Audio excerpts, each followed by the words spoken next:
Ever since I was a kid, I was fascinated by the world around me. I marveled at each new discovery that I made like I was the first person to ever see it.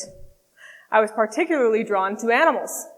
I wanted to know everything about each new animal that I saw, and I would take care to memorize different facts about them so that I can bombard my parents and siblings at opportune moments. I wanted to grow up to become a scientist and study the animals that lived all around the world.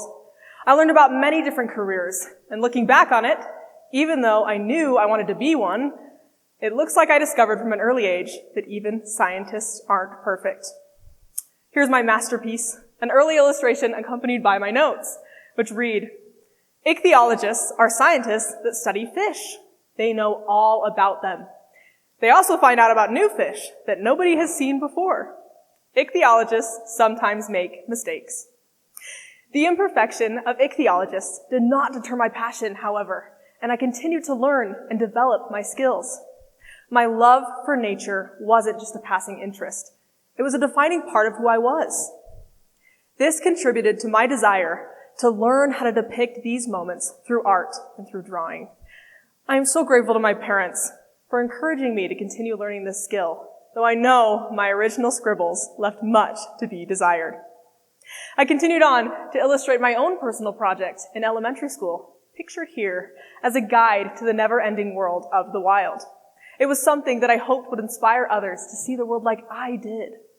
I imagined myself as a scientist, an explorer documenting the natural world. Fast forward to high school, and I found myself growing even more passionate about science. Biology fascinated me, especially ecology and the interconnectedness of life. I loved learning how ecosystems functioned, how one small change could ripple outward and affect an entire environment. I knew I wanted to dedicate my life to understanding and protecting the natural world. I kept drawing and illustrating, though unaware at how I would be able to keep up with my two interests as time would go on. I started college intent on studying wildlife science, yet I couldn't shake my undeniable connection to artistic creation. I kept drawing and taking design classes in addition to science classes. I felt myself being pulled in two different directions and began to feel the pressure to choose. People often talk about needing to focus and specialize in one area if you want to succeed. I heard it from teachers, counselors, even well-meaning friends and family. They would say, "But what? What are you going to do? What are you going to study? What do you want to be?" Most of the time, I didn't know how to respond. I knew I wanted to make a difference, but I wasn't sure how. As I navigated my way through college, I began to see that the idea of having to choose one path, science or art, was flawed. In fact, it was limiting. The world's most complex problems don't fit into a single box, so why should we? I began to see how my background in the creative realm gave me a unique perspective that contributed to my learning. Interdisciplinary learning, combining diverse fields of study, creates unique opportunities and solutions to the challenges we face. When we allow ourselves to draw from different disciplines, we find new ways to communicate, to solve problems, and to inspire others. For me, blending art and science wasn't just about pursuing two passions. It became a powerful tool for advocacy. So I settled on studying both. In an ecology class, I casually brought up the fact that I had experience in design work. This caught the interest of a professor, and my world began to expand. I worked designing logos and websites, stickers, and posters. Later, a job posting caught my eye. Graphic designer for the College of Life Sciences.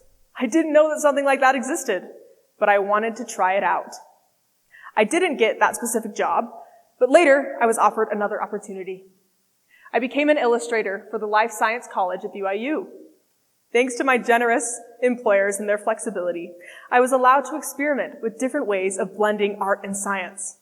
I moved from posters to scientific diagrams.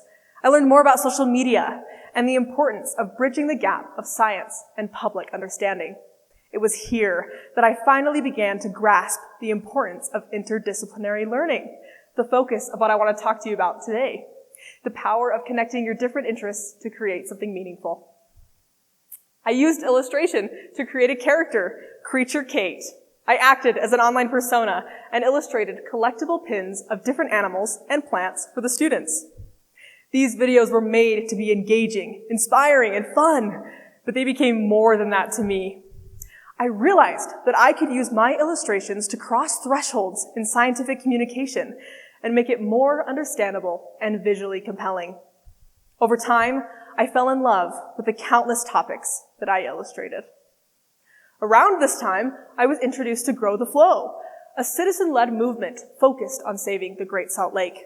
A professor, Dr. Ben Abbott, mentioned the organization during a lecture, highlighting their efforts to raise awareness about the lake's rapid decline. I was intrigued. The Great Salt Lake has always been a fixture of Utah's identity, but I hadn't realized how dire its situation had become. Curious, I reached out to learn more. Before I knew it, I became involved with passionate advocates, scientists, activists, and community members, all dedicated to the lake's survival. They explained how the lake had shrunk by nearly half in the past few decades, how water diversions and climate change were pushing it towards ecological collapse. It was sobering for me. What struck me most was their emphasis on public awareness. They explained that the issue would only be mediated with public support. Even though I had lived in Utah my whole life, I didn't quite understand the severity of the issue until I personally reached out. I could help. My background in environmental science gave me the understanding I needed to grasp the lake's crisis, and my skills as an illustrator gave me the tools to communicate that crisis to others. I offered to create visuals for the organization. One of my first projects was to create the logo. It was rewarding to work with the team and to brainstorm ideas for an image to represent this organization. We decided on this one: water flowing towards the lake from all around Utah, representative of the needed support from all parts of the state and beyond. From that point on, I was all in. Grow the Flow became more than just a collaboration. It became a cause I cared deeply about. Working with them showed me that advocacy isn't just about facts. It's about storytelling, connection, and inspiring others to care. For me, that meant embracing all of who I was: artist, scientist, and advocate. I want to use the example of the Great Salt Lake to illustrate my point about interdisciplinary work, particularly the combination of science and art. Let me show you what I mean. For those of us from Bountiful, and all up and down the Wasatch Mountain Range, the Great Salt Lake has always been a large and present landmark. But the Great Salt Lake is not just a striking geographical feature of Utah. It's one of the most unique ecosystems in the world, and a vital resource for both wildlife and people.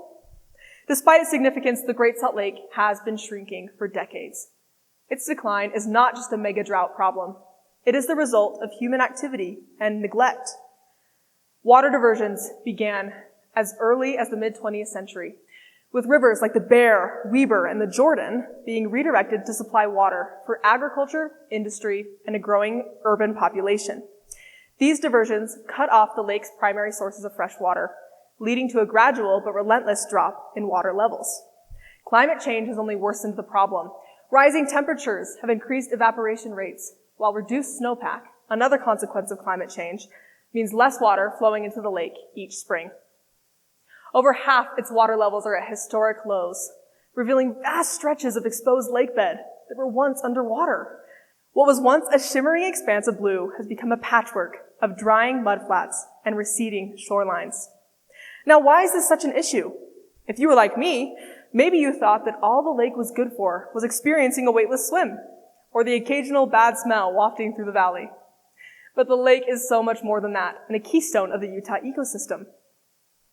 One of the many reasons the Great Salt Lake is so remarkable is for its role as a habitat for countless species. Every year, millions of migratory birds rely on the lake as a crucial stopover point. It serves as a feeding and resting ground for species like American avocets, eared grebes, and Wilson's phalaropes, some of which migrate thousands of miles across the continent. Without the lake, these birds would lose one of the most crucial lifelines. The lake is also home to vast populations of brine shrimp, tiny crustaceans that thrive in hypersaline waters. These creatures form the foundation of a unique and delicate food web, feeding migratory birds and supporting Utah's multi-million-dollar brine shrimp harvesting industry. The lake also plays a role in regulating Utah's climate. Its massive surface area helps moderate temperatures by storing heat in the summer and releasing it in the winter. Additionally, the lake contributes to the region's unique weather patterns, such as the lake effect, which enhances snowfall in nearby mountains. The snow is essential for Utah's water supply and also its renowned ski industry. Economically, the Great Salt Lake is a powerhouse. It supports industries like mineral extraction, brine shrimp harvesting, and recreation. Bird watchers and other outdoor enthusiasts flock to its shores, adding millions of dollars annually to the local economy. But its true value is far greater than numbers on a balance sheet. The lake is a natural treasure, a symbol of resilience and interconnectedness in an arid landscape. As these pictures help show, the Great Salt Lake is more than just a body of water. It's a cornerstone of Utah's identity, economy, and ecology. Its decline is a wake-up, a reminder of how interconnected we are with the natural systems around us. If we lose the lake, we lose more than just a geographical feature. We lose a part of who we are. This crisis demands action, and it demands it now. The Great Salt Lake is vanishing, but it is not yet gone. There is still time to act, to reverse some of the damage, and to ensure that future generations inherit a lake that is vibrant, thriving, and full of life. This is where interdisciplinary approaches, like combining art and science, can make all the difference. Now, I hope you listened to the words I just threw at you, but I also hope that the images that I shared inspired a feeling or helped you understand better. Maybe you didn't know what one of those animals looked like, or maybe you better now understand the scope of the issue. One of the greatest challenges in environmental advocacy is communicating the urgency of scientific data to the public. The science behind ecological crises like the decline of the Great Salt Lake is often intricate and overwhelming, filled with charts, graphs, and terminology that can feel distant or inaccessible to the average person. When people don't understand the science, they struggle to connect with the problem. And when they don't connect, they don't act. This is where art becomes a game changer. I could talk about the Great Salt Lake all day, but I feel that nothing does the job of explaining the plight of the lake better than an image like this. The lighter colors in this image represent the historic levels of the lake. The dark red represents where it is now. That's a huge difference. Art has the power to take complex, abstract data and translate it into something that resonates on a human level. A well-crafted illustration or infographic can simplify the overwhelming details, distilling them into a visual story that draws people in and holds their attention. More importantly, it can make them care. Facts alone rarely inspire action, but facts, presented through a compelling visual narrative, often do. Working with Grow the Flow gave me a chance to see the power of this approach firsthand. Through visuals, we can convey an urgency in crisis, not by shouting statistics, but by showing what's at stake. Of course, I'm not the only one working to combine different disciplines to impact this issue. I've met poets, politicians, scientists, writers, costume designers, and so many more, each inspiring me to continue my journey in interdisciplinary work. Through illustration, I have also been able to contribute to other works and research. I worked with a lab to create this illustration, emphasizing the importance of planting native plants. I illustrated a recreation of a never-before-seen event, a battle of giants, a sperm whale and its prey, the giant squid. A simple map of the journey of the researcher Jacques Cousteau and his marine vessel, Calypso. An illustration of the harmful impacts of the dams in the Snake River, preventing salmon from swimming upstream to spawn. My personal experiences of connecting with an orca as a child, contrasting my freedom with their captivity. Or studying soil science and climate change in Alaska and taking a moment to enjoy the beauty that surrounded us. Depicting a team of researchers from our watershed ecology lab at BYU, working to understand the patterns of ecological disturbance in the Utah Lake watershed. Neither field can achieve the same impact on its own. A scientific report filled with data and jargon might never reach the people who need to hear it most. Similarly, an illustration without a foundation in science risks being inaccurate or misleading. Together, though, they are a force to be reckoned with, a perfect blend of logic and emotion, passion and precision. In my own work, I've seen how this synergy can drive change. Even the simple changes of stickers on a water bottle inspiring conversations. The challenges we face today, from climate change to biodiversity loss, are incredibly complex. They require solutions that are just as multifaceted. Interdisciplinary thinking is essential for tackling these problems. By bringing together diverse perspectives, we can uncover solutions that might never emerge within the confines of a single field. For the Great Salt Lake, this means scientists studying water levels, ecologists examining habitats, economists evaluating the lake's financial contributions, and artists connecting all of these dots for the public. It's a team effort, and every perspective matters. There's still time to change its trajectory, to protect it for future generations. But it's going to take all of us, scientists, artists, teachers, policymakers, and everyday citizens working together, each contributing our unique strengths. The beauty of interdisciplinary work is that it recognizes the value of every role. Not everyone needs to be a scientist or an artist to make a difference.